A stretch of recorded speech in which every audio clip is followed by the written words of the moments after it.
One other thing is our vocabulary is really poor, and I'm working on this. How do you work on that? Reading more books, is that the cliche way? That's one way. One thing that I've decided to do is I've scratched out certain words that I think are poor quality. So then I've scratched those out, and now I'm conscious that anytime I want to use it, I've got to replace it with another word.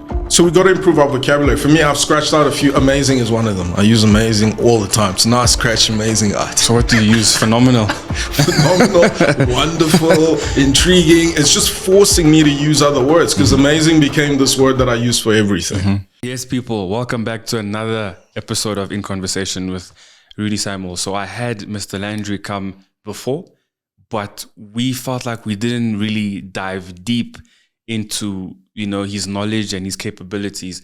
So we said, let's have a full recruitment masterclass. Last time we spoke about his life as an entrepreneur in the recruitment space, but today we're taking it further. We're breaking down the practical steps to help you land that job, grow in your career, and negotiate like a pro. Whether you're unemployed, changing careers, or just trying to level up, this episode is just for you. Help me welcome one more time, Mr. Landry Mutombo. Thanks, brother. I'm back for the first time. Exactly. Yeah, exactly. And you are the quickest turnaround I've ever had because I don't really bring people back, but because we really needed to get into what you talk about or what you're about, I said, no, come back as soon as possible so that, we can do this for real. I agree. We didn't give as much value as I think we both wanted to. So I'm glad we got to do it. And thank you for having me. Of course, yeah. Again, it's such a pleasure. Congratulations on all your work. I hope you've been using the gifts 100%, yeah. gave you. Yes. It's on my keys there at home. Yeah, it's there. I love it. Thank you so much. And this episode is not only sponsored by my usual sponsors, Missouri Coffee, it's also sponsored by InspHired, Mr. Landry's company. Thank you so much for the sponsorship for this episode. We really, really appreciate them. All their details will be in the link down below. So I want to get started straight away because we have a lot to unpack, right? Yeah. So the job search can break one's confidence, especially when you've been trying for months, for years. How does one stay confident without becoming desperate? Because you got some topics here: confidence versus desperation, treating job search as a project, importance of self-awareness. So break that down for us. Look, you spoke about it. If we look at just the stats, a lot of people are unemployed, and the way to a decent life, at least for now, majority of us need a job. Mm-hmm. And so when you're getting a lot of rejections because the market is tough, it's going to knock your confidence. There's no doubt about it. Yep.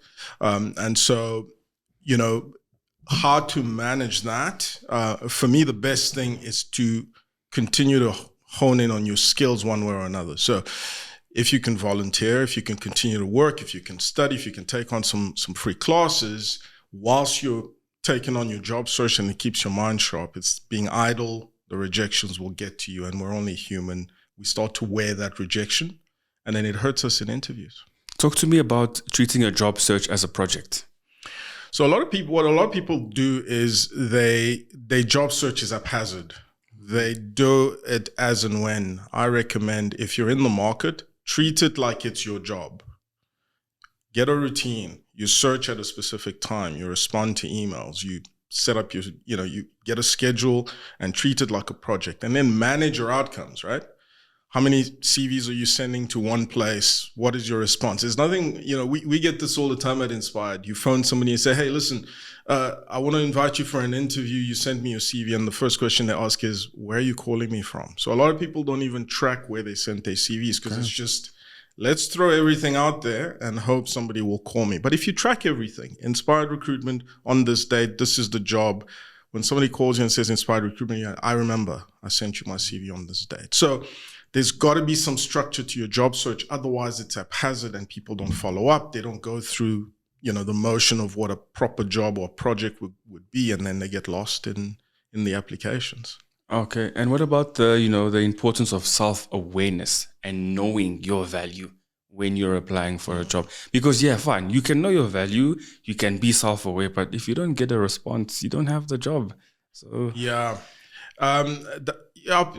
the difficulty with, and generally it's when people are unemployed that they start struggling with value. Because, I'm qualified, and my last job I was earning so much. Do I now drop and take something else just because it's there, or outside of my career, just so I can put food on the table.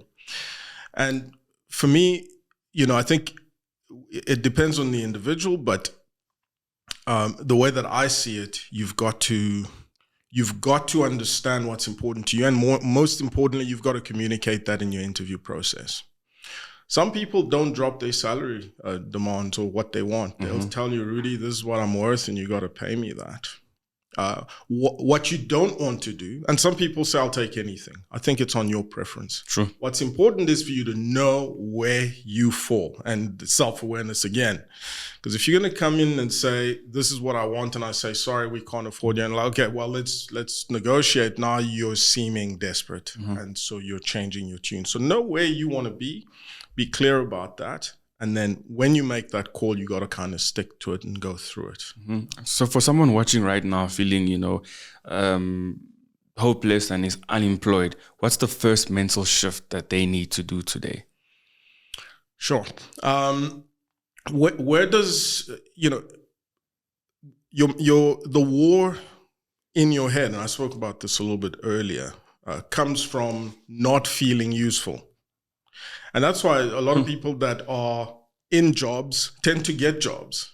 Have you seen that? Yeah. We see that all the time. Somebody will be unemployed for a long time and they'll struggle to find work. The minute they get into a job, they seem to want, be hired and move. Why? Because I think when you're feeling useful, when you're in a job you really like, you're being paid well, boosts your confidence, you're feeling good. And sometimes you can get to such a level of performance that the market will actually you will attract other opportunities through networking, through visibility out there, and so on. So what you have to do is, whether you're working or not, find a way to be useful to your environment. It can be church, volunteering. It could be giving up your time here. Like I said earlier, study, keep sharp, because when you're trusting in your abilities, it's going to help you. Because even in an interview, you're not saying, I'm unemployed. You're saying, I'm in between jobs, so I've been running this project at church or at school or whatever that might be. I'm volunteering my time, and therefore you continue to sharpen your skills and you don't feel left behind by the market, in essence. Yeah. Now, I want to go into a topic that is really changing the world today, AI. But first, before I get into it, right? Yeah. So jobs are looking to hire people. Yes. Why do they make use of robots? Yeah. Because you're not hiring robots. And then someone can make their CV someone can crack the code, make their CV to, bypass the robot. You hire them, they're not competent for the job. So why do jobs do that? Why don't they continue the olden day stuff of meeting this person, interviewing them, instead of rejecting them just because they forgot one word that suits the AI tool? Yes, you've hit the nail on the head as to the current problem we have with job seekers. So if you think about it this way, employers, their major cost is generally people.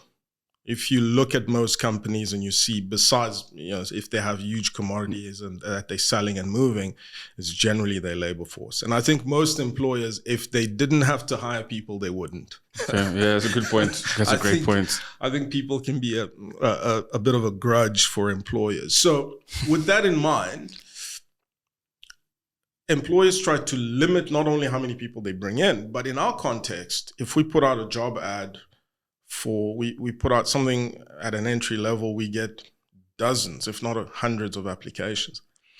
And so in our team, to filter through those applications, it takes us time and more labor. Fair point. Right? So an HR department will then have an intern, and then they'll have a recruiter, and they'll be bloated. So companies want to limit that, so they use technology to then do the filtering. And so it helps us, and we at InspHired Recruitment use a lot of AI to try and help us filter through the number of applications. But at the end of the day, you and I, Rudy, are humans and will be hired by humans. So I think what people need to remember when they're going through that search is, yes, your CV is probably already going to be interviewed by a robot before it gets in front of a human being. So you got to get your CV AI proof. But remember that Rudy is going to be the one to make the hiring decision nonetheless. So now there's AI and ATS. Please break down those abbreviations for people who may not know, especially the ATS part. Okay, so AI is artificial intelligence, and most of what we're using is, bots that are able to respond to applicants, right? So it's chat bots. And in some cases, we have essentially just this, reviewing an application. It's, it scans an application, scans a CV, and looks for keywords, keyword matching. So that's your basic AI. What ATS stands for is Applicant Tracking Systems, which we use internally to post ads that candidates see and helps us move them through that process. So, have they been interviewed? What stage are they at? And it keeps everything going. Now, a lot of applicant tracking systems will then have AI built into them. So that's why people need to essentially AI-proof their CV. Please teach us, how do we AI-proof our CV? Because in varsity, we use AI to do our work, we get in trouble. Yeah. And now we're looking for jobs. We need to use AI to even get a chance at an interview. How do we actually AI-proof our CVs? Okay. Let's say we're looking for the Great role question. of, HR manager. Right. So you're looking to be an HR manager. And I do have experience. I do have 5 years experience. Great. I got my honors degree. Let's Fantastic. do that. Yeah. You got experience, you got your degree. Now, when I post an advert, I have specific keywords on there that I'm looking for. I'm looking for somebody who's been an HR manager, who maybe has industrial relations as a specialty, who's been to the CCMA, who understands labor and unions, who can do payroll, specific payroll systems. Maybe it's Sage, that I work with. And I've got some things in there. Now, if I put that advert out and I tell my AI bot, if you find Rudy's CV and it doesn't have Sage in it, he's not getting shortlisted. Sage and unions and CCMA are some keywords I'm looking at in this person's CV. You've got to be mindful of that when you're applying. You've got to say, okay, so you got to almost tailor every CV to the application, not to falsify it. That's another but to job. say, you've got. That's why you got to treat it like a project, right? Okay. InspHired is looking for an HR manager. Okay, well, what do they want? And it's not to, misrepresent yourself because you get into trouble, but it's to say, yes, I actually have that. I have that. So how do I put that high up on my CV? How do I set up my CV so that a robot scanning it is going to pick up on the things that are critical to this job application? That's one of the ways. And of course, really, all of these topics are, we could really go in depth. Of course, yeah. We don't have a lot of time. So, I think your audience needs to be mindful of. So, okay, fine. How do I say this? Do you guys ever find, or do recruitment companies ever find themselves in a situation where maybe AI rejects the CV, but you can still go back into the back end, quote unquote, to check by some chance the person we're actually looking for is in the rubbish bin? Does that ever happen? All the time. AI misses a really top candidate. Because for the older generation, because on my channel, we have a mixture of generations. The older person probably won't have the ability or the opportunity to go into the AI world and fix their CV. But as young people, we know we can't do that. Yeah. So how do we, bypass that? Okay. Another great question. So there's always a possibility that even if it's not AI that rejects your application at the first stage, that an intern or somebody screening your profile is going to miss your CV. Or, in the days where you email, your CV could go into the junk box. It happens. So that's another aspect of when people are applying for jobs. It's not enough to simply apply.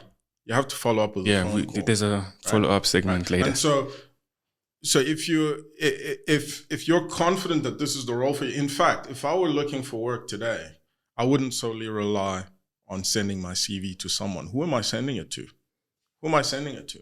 If I'm sending it to Rudy, to you, I'm picking up the phone. It's like any proposal or a project. You don't submit a proposal or any document and simply assume that somebody's got it.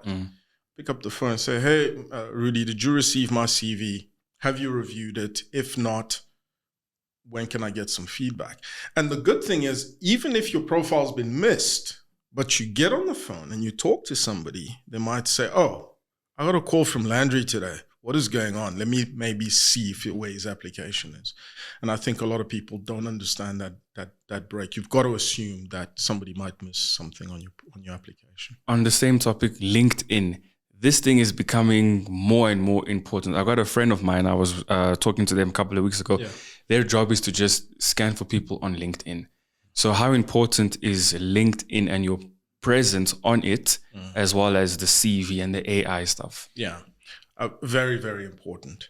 The last job that I had before starting InspHired, I didn't send an application. The recruiter found me on LinkedIn, didn't even ask me for a CV, and this was more than 10 years ago. Didn't ask me for a CV. When I came into the interview, I had a CV with me, but they were like, no, they've already printed my LinkedIn profile. And that's what they interviewed me from, right? So that tells you how important it is to have visibility out there. Now, even ourselves, I had an intern reach out to me on LinkedIn this past week. And, and I'd forgotten about her application. And she messaged me on LinkedIn, and I remembered, actually, we need this resource. So maybe my team can get involved with her. So to summarize, your LinkedIn profile is like in the business, it's your advertising page or your skills, in the workspace.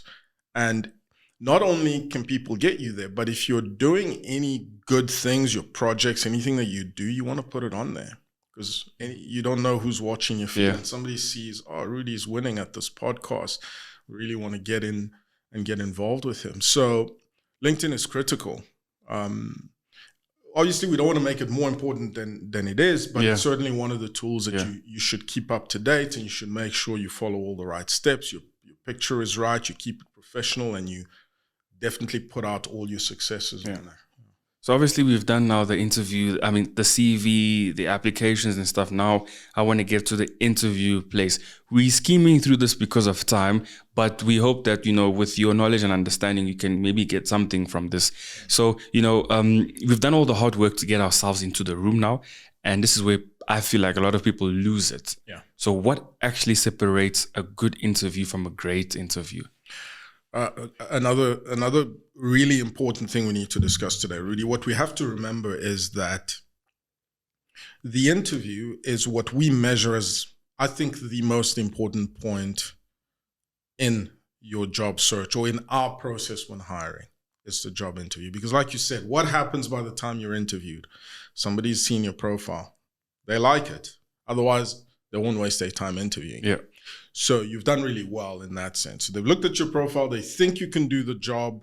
They've spoken to you. So you're pretty much 60% there, depending on how many applicants are there, right? So that job is very close. And in some cases, you could be 80% of the way there. Mm-hmm. So what you do in your interview is really going to determine that final step. And so avoid silly mistakes. Number one, just be on time. Of course, yeah. Don't rush in there at the 11th hour. And if it's online, log in on time. Anticipate mistakes, a bad connection, bad lighting, especially for Africans. We miss this. And this is a critical point, Rudy, that I think guys need to listen to. I'll actually give you a practical example. I was in Congo, where we have an office. And while I was there, my team set up interviews. And I interviewed a candidate that my team was really, really keen on. And he interviewed very poorly. His lighting was bad. Mm-hmm. He was scrambling. There were a lot of issues with his application, so much so that I questioned the team. I'm like, why did you refer this candidate to me? And I was like, he tried too hard. He was overcompensating for a lot of things. And we rejected the applicant. I recently interviewed him a week ago, and he blew me away in person. Now, if we really look at that example, I think you can't just take your phone at lunchtime in your car and then hold the phone. Hold the phone like this in the interview. No, don't do that. Get a tripod or something, man. Come on. Take time off. Check your background, your sound, test. Those are basic things you want to do, right? So that's in your control. And again, you know the rule. Make sure that what you can control, you maximize. And then beyond that, you want to do some research around your employer. Again, I had an interview this past week, Rudy, where somebody asked me, can you tell me more about this part of your business? I think if I was you, I would be like, no, thanks. I actually have a meeting, interviews done. To be honest, I don't know if I'm too rough, but I would have done that. Yeah, and I mean, the candidate who we ended up going with had a full presentation on our company. Now, there's only so much you can get, but there's a lot of information you could get from the web, right? And so you have one candidate who says, this is what I know about you, and this is how I can add value to your business. And you have another that says, what can you tell me about your company? Those are two different people. Right? So prepare well. Review your own CV. Test your interview. Right? It's a skill to interview and to engage with somebody else. If you don't know how to engage and to communicate value, you're going to struggle. And also, one other thing is our vocabulary is really poor, and I'm working on this. How do you work on that? Reading more books? Is that the cliche way? That's one way. One thing that I've decided to do is I've scratched out certain words that I think are poor quality and are used that I use too frequently. So then I've scratched those out, and now I'm conscious that anytime I want to use it, I've got to replace it with another word. Okay, so do you do that sorry, I don't mean to cut you. Do you do that for yourself, or even when you're interviewing someone, when they say that word, you're like, No. I mean, okay. It's for me, right? Okay. But I think it's a great tool for somebody else. Look, if you come across, however you speak, it's how you speak, and it's not about your accent, it's about whether you can communicate your value to the employer. Because again, let's say you're really, really good at something, but you can't tell the next person that you're good at it. What's the point? Nobody knows, right? And when you're asked about it, if you fumble, you're going to struggle. So we've got to improve our vocabulary. For me, I've scratched out a few. Amazing is one of them. I use amazing all the time. So now I scratch amazing out. So what do you use? Phenomenal. Phenomenal, wonderful, intriguing. It's just forcing me to use other words, because amazing became this word that I use for everything. And so that's just one thing that people need to know how to articulate and communicate. And also the balance between how open to be, how vulnerable you want to be in an interview versus how professional you want to be, and so on. So I would say a good mixture of preparation, knowing yourself, and then some practice in how to handle that interview. What's the STAR method? Yeah, so the STAR method, so when we interview, we ask situational questions, because that's the best thing. So can you give me an example of situational? I'll break it down. Back to the HR position. I didn't do HR, by the way, but I did operations, but HR. So a poor way to ask a question as an interviewer is, have you ever been to the CCMA to run a case? What's the answer you're likely to get? It's a closed-ended question. They're going to say yes, right?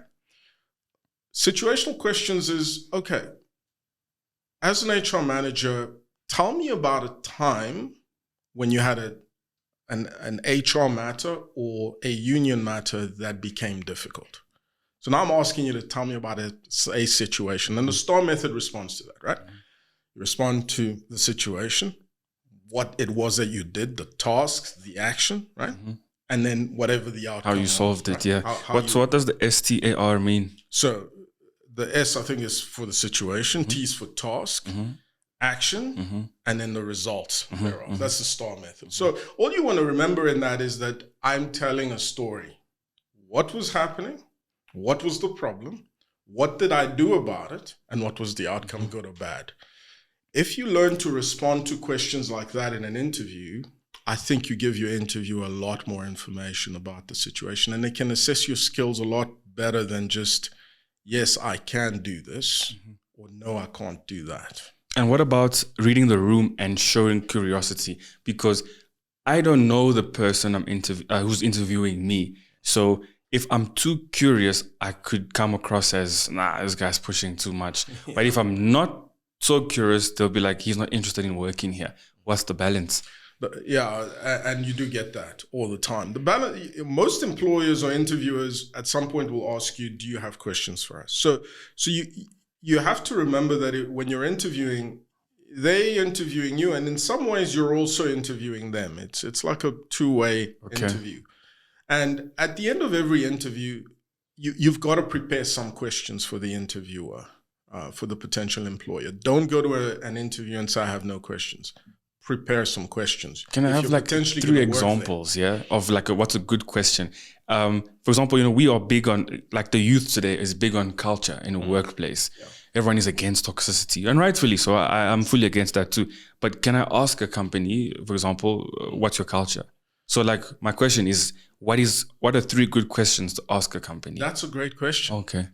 If you asked me, and not what's your culture, if you said, could you describe to me how I would perceive your culture if I worked here? That's a really powerful question. Somebody asked me once, if you assess the culture of your company today versus how you hoped it would be when you started it, what would your comments be? How is it different from then? So culture question is important. And if they're honest, you're going to get a real insight into what this company does.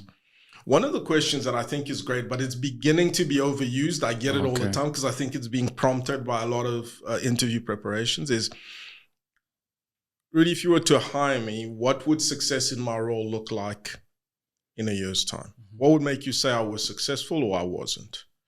That's a really great question because it'll tell you how they would measure your performance and what's important to them. If they say, well, I want you to restructure the business successfully as an HR manager within the next year, and this is what's important, then okay, it's going to be very HR focused and people focused. But if they say, you got to get our payroll right and we want to make sure that's, then what the expectations are. And generally when expectations are misaligned, we got some problems. So I don't know whether that's 3 questions I've given you already, because I think 2 of them were culture based and 1 maybe around. Which is fine, because I don't think we can ask, so how much are you going to pay me? Like, that's too brash, isn't it? Because at the end of the day, most people want to just get to the point of what's my CTC, cost to company. Yeah. How can we talk about money, or can we talk about money? Yeah, it's a tricky one. Now, what you have to remember about job applications is a lot of the time they have a salary range already there. Yeah, you guys do that a lot. It's very well. I like it. Yeah, you guys are very honest. Yeah. Any of our clients or ourselves, when we're putting a job out, we don't want to waste your time. Yeah, I like that. I've seen that, yeah. If you don't know the salary range and you're in the interview, you need to get some clarity, right? And the way that I would ask is, I wouldn't say, what would you pay me? I would say, I didn't see a range for your remuneration. Is there a budget for this position, and how are we going to have the remuneration conversation? Now, if you're going through an agency like us, don't even engage in the salary question with the employer. Engage your agency and say, hey, this is what I want to be paid. Will you make sure you have that conversation? And if it's asked in the interview, you can engage if you want. But sometimes we encourage our candidates to say, I've given the agency the instruction of where my salary range is. I don't know if they've discussed it with you or not.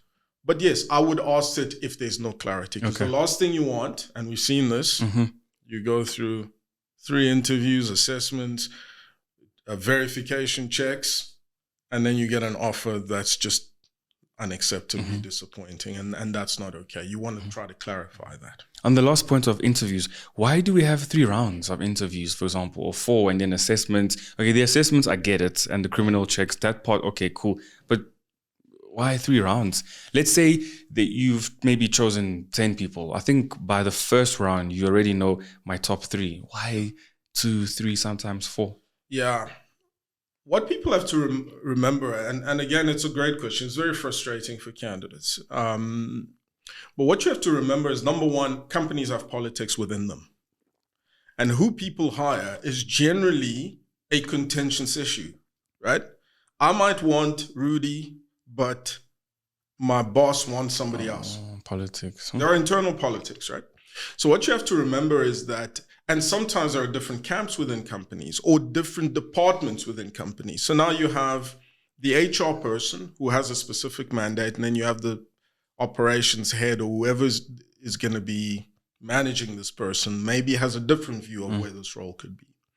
So a lot of the time you're getting almost like a screening interview with entry-level guys or guys that are screening, and then you've got to move on to some practical interviews at times with the individual you report to. And then sometimes the CEO wants to meet with you. I know most of the companies I've worked for and with will generally want some sort of culture fit coffee with the potential, depending on the level. So expect three rounds. If it's less, then you should be happy with that. But the way that companies are structured, sometimes you may have to go through that. And it's not always because you have a lot of candidates. It's just the internal processes of the company that could be complicated. Now, I want to go to the follow-up part of it all. After the interview or after the CV has been sent, because there's two ways: there's after the interview or after the CV has been sent. Yeah. What's too much following up? What's too little following up? Should I follow up let's say I sent my CV at 12. Do I follow up at 2? Or let's say my interview was done at 2. Do I follow up at 4? How do we follow up? No, don't follow up with me on the same day. No, don't do that. Okay. You very Yeah, I don't think that anyone who's in an HR role or screening CVs, if you send them a CV right now, they're unlikely to look at your CV for at least 24 hours. So give them a day, right? Phone them the next day. Hey, I sent my CV yesterday at this time. Have you had a chance to review or not? A few hours is too soon. And if they haven't, that's okay. You don't have to follow up again. You can just ask them, okay, when can I follow up with you again? I know you're a busy person because you're inundated with application. When do you think is a reasonable time for me to get back to you? Not ask you to call me. Don't do that because they really don't owe you anything. Not at all, yeah. Right? Leave it on you and say, I will phone you again. Shall I phone you tomorrow or the day after? And when they say, call me on this day, you can jot that down. And if they say to you, don't call us, we'll call you, that's a problem. Do you want to work for a company that is dismissive of its applicants? Yeah, that's a great Because there's an employee value proposition as well for the company you want to work for. So that should also give you an idea. If a company can't even phone or acknowledge, then there's a bit of a problem there. So post sending CV, give it a day, phone, and let them tell you how the process is going to work. So what does a good follow-up message actually look like? So are you saying post sending CV or post interview? Let's do both. Oh, okay. So with your CV, people like the first initial follow-up. Hi, my name is, I would like to follow up on whatever. If you sent your CV, do not do email follow-ups, ever. I didn't know. I swear, I didn't know that. Do not do any. I'm not even playing dumb. I didn't know that. Emails are. I work on the rule, and when I do sales, and I really love sales. First thing you want to rank your interaction with a potential employer by most important to least important. Most important is you and I face to face. Then you get to see me, right? If I can't get you face to face, let's get on a call.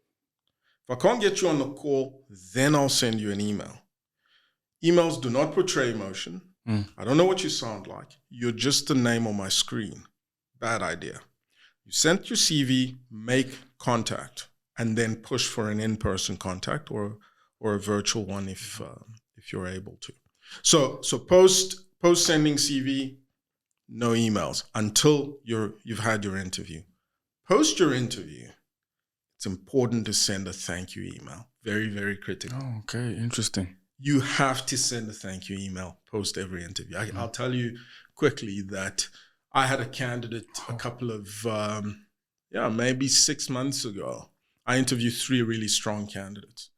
And the weaker of the 3 sent me such a powerful thank you email that I considered actually going with him. I didn't go with him, but it was that strong that I had to rethink because he basically said, thank you for making the time to see me. I understand what you're trying to do with the role, with your company. This is what I learned. This is how I've reflected on it, and I'm looking forward to hearing from you. It wasn't very lengthy, but it reminded me that the individual was listening. They had thought through what we discussed. They saw their position within the company, and they had a real way of bringing that forward in a way that you couldn't really use AI, by the way. You would have had to be in the room. So it was very authentic. And so what you want to say is, thank you for the time, especially for, senior people have taken time out of their day to meet with you. Thank you. This is what we discussed. I'm really excited about the opportunity. This is how I'd like to move forward, and I'm leaving it back in your hands. Very, very important. Wow, I'm actually learning a lot. Oh, geez. So we spoke about money a little bit, but I want to get a little bit deep into it as we're about to finish soon. This is the part where people are nervous. They're like, I don't want to sell myself short. I also don't want to appear greedy in front of the people I'm talking to. Yeah. So how do we negotiate? Okay, the company posted the range, 35 to 40K a month, gross. And then, so do I come in there having done market research before, or talking to people in the industry? How can I give myself the best chance of making the most from a position? Yeah. When I say I'm speaking for our lovely viewers. So this is going to be on a case-by-case basis. So I don't want to put it out there like each case is gospel. But remember that the market's going to respond to your value as an individual. You're selling your value to a potential employer. What is that value worth to you? And what's the value worth to an employer? Now, I'll tell you a quick story about a candidate. And I know we're running out of time, but I think this is a really important one. We had a candidate we put forward who refused to share what they're earning. And a lot of employers will say, give us your pay slip so we can see, and then we give you a range of a 25% to 30% above that. He interviewed and he was very confident, and he was like, cool. The role was so much money. And we said, okay, could you give us a pay slip? He said, no, I'm not giving you a pay slip because you should be able to offer me based on what I bring to the table and based on the role. But this was a highly skilled person in banking. Went through all the stages, got the job, and post that we were like, okay, you got the offer and you signed it. Could we get your pay slip? Because we need that for our processes with HR. And when he eventually sent his pay slip, he had doubled his salary from what he had gotten from this new employer. That's a confident guy. He was very confident. And his skills are somewhat rare. So you got to think about that. Am I bringing a skill that's rare? Or does every graduate out there, can that person do my job? Right? That's what you have to first consider. Second thing you have to think about is, okay, you've got to know what you want. That's the problem with a lot of us. We don't actually know what we want to earn in the market. So when we approach the market, we're like, I'll take anything. No, that's not good. You want to be flexible, but you want to be locked in somewhere. And when you're locked in, also don't hesitate, because now what people do is they say, okay, I want to earn 35 or 20 or 10. And then when they see a job that offers up to 50, they think, oh, well, maybe I could get more. And it's that indecisiveness that starts making people think, does this person really know themselves and what they want? Right? So you want to do some research. You want to place yourself somewhere. And then that's what you want to confidently go in with and say, this is where I am. Now, does it mean that the employer is going to meet you there? Not necessarily. They could pay you less. They could pay you more. They could offer you what you're asking. But what's important is for you to communicate sufficient value and your expectation enough for the employer to make a good call based on that. So from my understanding, it's not, so let's say, for example, you're offering 30K. I mustn't say, or we should not say, I want 35K. We should say why we want the 35K and how we can bring value to the company in order to get that 35K. Yeah. So talk about what you bring, talk about what you are, who you are, and your capabilities to get that bump, correct? Exceptional candidates will earn more. However, if a company says my budget is 30K, I don't push them to 35 and 40, right? Because, unless they're prepared to shift, you're going to waste your time through interviews. So you want to know that the employer can afford what you want, And again, you need to be able to communicate the value of what you bring sufficiently that there is no question about what you bring. And then post that, you have to deliver that value, right? Of course, 100%. That's just getting through the door, and then you actually have to perform. Yeah. And then obviously now things are going good. Now you want to resign. Let's talk about leaving, and leaving well, and leaving with respect. This is in a situation where things are good. We can cover if things are toxic, but for now things are good. How does one leave well? How do we go on about it? And, references and all of that. Yeah. You never burn bridges, ever. I fully agree. Ever. And you don't ever leave your previous employer in a difficult situation. You don't. And there are contracts and there are notice periods. But first of all, you have to, people resign and they just move randomly. That can also hurt your career, because now you're moving, somebody offered you 2,000 Rand more, now you've moved within a year. A little bit more, you moved within another 6 months. And when I look at your CV, I'm like, hey, but can I really invest in this individual, because they're going to be gone soon? So when you're taking on a job, yes, you're thinking about money, but think about growth and your long-term prospects within this employer and within that role. This is somewhere I can grow and learn over time.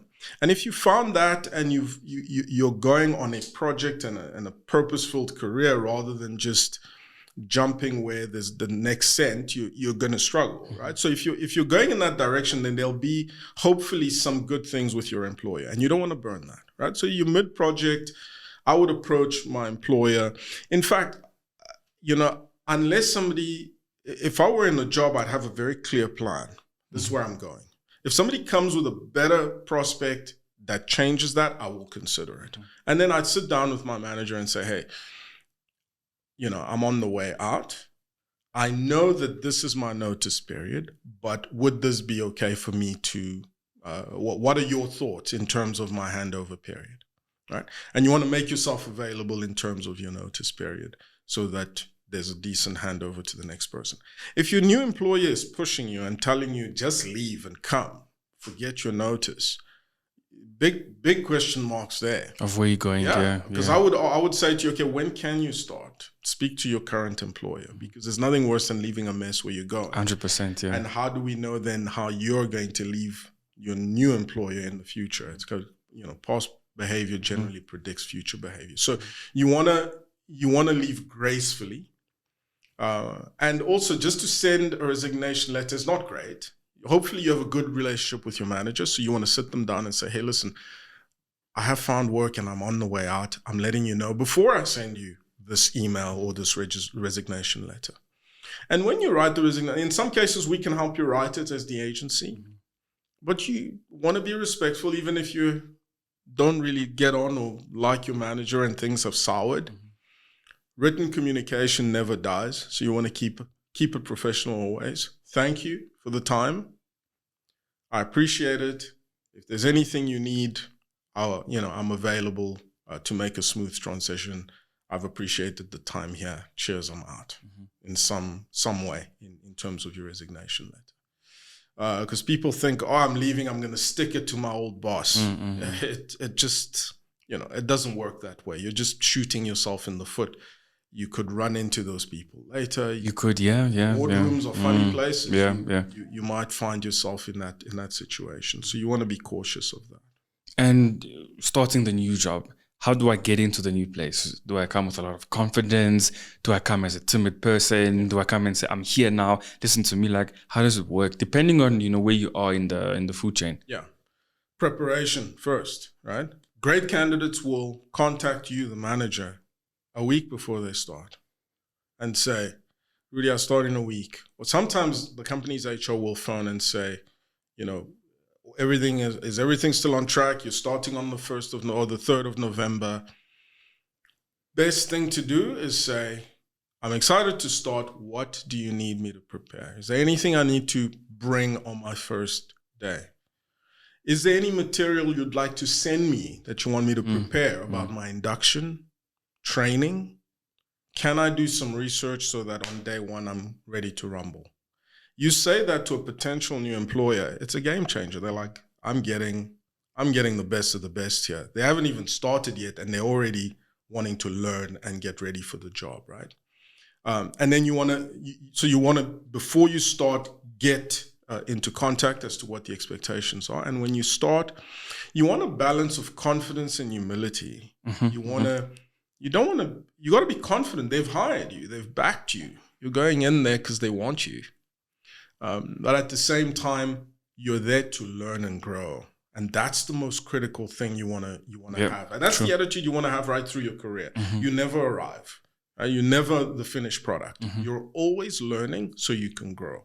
And if you're learning and growing, then everything else takes care of itself. The promotions, the salary, all of that, because you're just learning and you're becoming a better commodity out there that employers want to bring into their business. And my demographics show like a lot of people aged 18 to 35 watch this and follow the movement that we're doing here. What advice would you give to people leaving varsity, looking for work, and people already established in the working space? Because it's a bit of a challenging environment today. When I finished high school, I didn't go straight to varsity. I wasn't blessed enough, or I don't know whether it's a real blessing these days. I don't know, but my path was slightly different. Right, went straight into work. In fact, I was already working, doing some sort of work in high school. And even prior to that, I used to sell in flea markets, and I got employed at a retail firm. I actually had my first interview then, and so I managed to get into the workplace. So I think what people need to remember is everyone's path is different. You're not necessarily going to follow mine, but whatever you're doing, first things first, make yourself useful. If you're studying, just like the example with the employee starting a new job, you're about to qualify. Don't wait till you're done and then start applying. No. Whilst you're in varsity, are you going to career days? Are you connecting to people in your industry and saying, hey, I'm in my final year. I'll be available in 6 months. Could I learn a little bit more about your company? Expos. I go to a lot of these expos within your sector. Network. Make your services available to your local community. Great way to sharpen your skills. And even your local church, again, it's a great place for you to volunteer and be part of the community. For somebody who is in their career, I think for me, you want to get the objective, if you're higher up, is you want to start to communicate such value that you become what we call an inactive candidate, where you're not out there searching for jobs. You've sharpened your skill and your ability so much that your market knows about you. And people are calling you and saying, hey, I heard what you did there.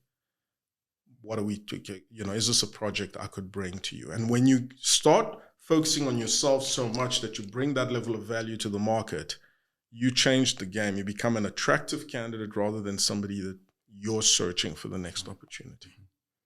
Wow, I think that's amazing. Really, because after our previous episode, you called me, you're like, nah, man, I think we didn't do enough justice. Yeah. And I think we did, because that story that we shot was to talk to the world about you and what you're doing. Yeah. Because you are changing lives through the people you're employing.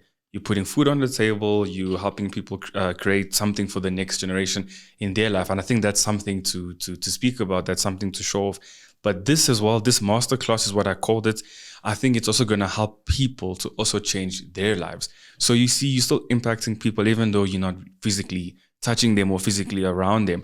But I believe this episode will definitely speak to society, enable society to believe, in their job hunting process, even when they're at work, knowing that, okay, I need to actually change my behavior, because if I'm here, I want to get to the very top of what I'm doing. So really, thank you for pushing for this to happen. And I really, really believe that you and your company are going to go far. And I believe we're going to get testimonies from this episode, because I shot an episode a few weeks ago with someone called Chloe, and I got a message from her that someone sent her a message asking her for advice on what she did. And Chloe's doing great in the corporate space. Yeah. And there's someone else working somewhere who went to Chloe and asked for advice based off of watching this. So the movement is growing. Thank you guys for always watching, supporting, and subscribing. And if this episode helped you, please share it with someone who's job hunting right now. Subscribe for more powerful African stories. And remember, the future is African. Thank you to InspHired for sponsoring this episode. I really, really appreciate it. And Mr. Landry, wish you everything of the best. Thank you for having us. Congratulations on all your success. Thank you. Bigger and better things for you. And yeah, we're really happy to partner. And anybody who's looking to contact us, we're always available to assist people get into the right opportunities. Definitely. I'll put all their details in the description down below. My name is Rudy Samuel, and I'm signing all the way out.